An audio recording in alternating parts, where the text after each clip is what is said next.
Meron tayong tatlong quick tips para panatilihin ang ganda ng katawan.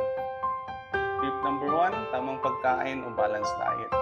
Piliin mo lang yung masustansyang pagkain tulad ng gulay, prutas, isda, itlog, at saka whole grains. Iwasan na sobrang matatamis, maalat o mantika.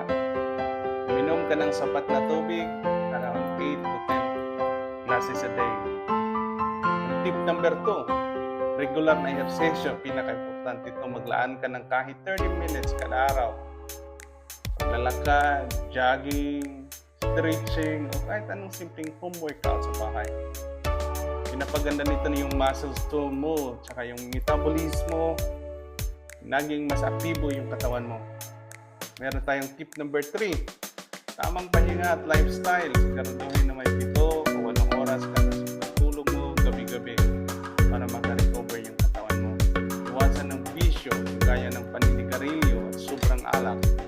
Panatilihin ang tamang postura at huwag laging nakaupo. Gumalaw galing din every time. Okay? Simple lang pero game changer to. Simple pause para hindi mo makalimutan.